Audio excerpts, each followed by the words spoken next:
Assalamualaikum warahmatullahi wabarakatuh. Baiklah, hari ini saya akan memaparkan hasil diskusi mengenai enzim. Nah, sebelumnya izinkan saya memperkenalkan diri. Saya Dinda Putri Amanah, mahasiswi Biologi Fakultas Matematika dan Ilmu Pengetahuan Alam Universitas Sriwijaya. Baiklah, adapun judul paparan yang akan saya bawakan hari ini yaitu mengenai peranan enzim amilase di bidang pangan. Nah, topik yang akan dibahas itu adalah mengenai enzim, mekanisme kerja enzim, faktor kecepatan reaksi enzim, definisi enzim amilase, jenis-jenis enzim amilase pada pengolahan pangan. Baiklah, apa itu enzim?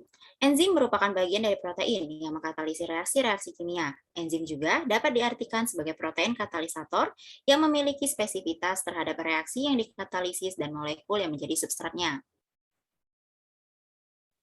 Nah, ini mekanisme kerja enzim, yaitu enzim terikat pada substrat, kemudian kompleks enzim substrat terbentuk, substrat tereksitasi ke tingkat energi lebih rendah dengan membentuk produk, enzim dilepaskan dalam bentuk yang utuh, kemudian kerja enzim akan berlangsung baik pada kondisi lingkungan yang mendukung. Selanjutnya, faktor kecepatan reaksi enzim. Yang pertama itu ada perubahan suhu dan pH yang mempunyai pengaruh besar terhadap kerja enzim. Yang kedua, kecepatan reaksi enzim juga dipengaruhi oleh konsentrasi enzim dan konsentrasi substrat. Yang ketiga, pengaruh aktivator, inhibitor, koenzim, dan konsentrasi elektrolit dalam beberapa keadaan juga merupakan faktor penting. Yang terakhir, hasil reaksi enzim juga dapat menghambat kecepatan reaksi. Baiklah, selanjutnya itu apa enzim amilase? Enzim amilase adalah enzim hidrolase glikosida yang mengkatalisis pemecahan pati menjadi gula. Amilase merupakan salah satu enzim yang paling penting dalam bioteknologi saat ini. Amilase merupakan enzim yang memecah pati yang diproduksi oleh berbagai jenis makhluk hidup seperti bakteri, jamur, tumbuhan, dan manusia. Baiklah, selanjutnya ada jenis-jenis enzim amilase. Yang pertama ada alpha amilase. Alpha amilase adalah kalsium metaloenzim yang tidak dapat berfungsi tanpa adanya kalsium. Alpha amilase memotong karbohidrat rantai panjang pada lokasi acak di sepanjang rantai pati. Alpha amilase ditemukan pada tumbuhan, jamur, dan bakteri Bacillus. Selanjutnya ada beta amilase. Beta amilase berfungsi mengkatalisis hidrolisis ikatan glikosidik kedua, bekerja membentuk ujung non-reduksing, memecah maltosa menjadi 2 unit glukosa pada suatu waktu.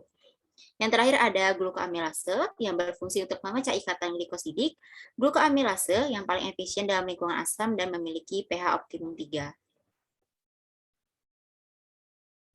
Kemudian ada dua cara penggunaan enzim dalam pengolahan pangan. Yang pertama itu ada memanfaatkan enzim amil alami yang ada dalam produk pangan atau disebut juga enzim endogenus. Nah, enzim endogenus dapat berasal dari bahan baku pangan seperti tanaman, hewan, maupun mikroorganisme yang digunakan dalam proses fermentasi produk pangan.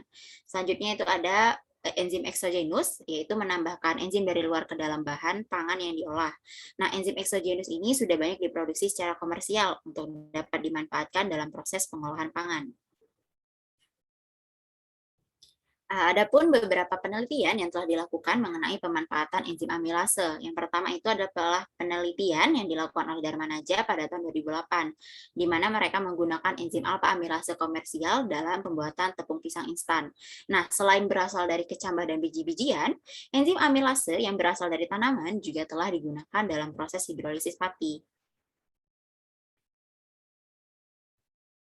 Nah, kemudian ada penelitian lain juga yang dilakukan oleh Suwarni pada tahun 2006, di mana mereka memodifikasi pati jagung menggunakan enzim alpha amilase dari kecambah kacang hijau. Nah, modifikasi ini dilakukan tanpa memisahkan enzim alpha amilase dari kecambah, atau dengan kata lain tidak dilakukan ekstraksi. Nah, penelitian lain juga dilakukan oleh Suwarni dengan mengisolasi enzim amilase dari temulawak yang digunakan dalam produksi gula glukosa dari pati. Kemudian masih manfaat enzim amilase dalam bidang pangan itu yang pertama ada produksi sirup glukosa atau sirup fruktosa yang mempunyai tingkat kemanisan tinggi. Selanjutnya itu untuk pembuatan roti di mana enzim alpha amilase dapat memperbaiki tekstur roti dan kue. Kemudian produksi makanan bayi, pembuatan minuman beralkohol. Dalam hal ini enzim alpha amilase mengubah karbohidrat menjadi gula sederhana yang selanjutnya diubah menjadi etanol. Yang ke selanjutnya itu ada pembuatan susu, di mana enzim alfa amilase digunakan sebagai indeks dari efisiensi proses pasteurisasi. Nah, yang terakhir itu ada pembuatan sagu. Nah, di mana enzim amilase digunakan sebagai katalis dalam proses hidrolisis pati sagu menjadi maltodextrin. Baiklah, itu tadi sedikit paparan yang dapat saya sampaikan mengenai peranan enzim amilase di bidang pangan. Lebih dan kurangnya saya mohon maaf. Terima kasih. Wassalamualaikum warahmatullahi wabarakatuh.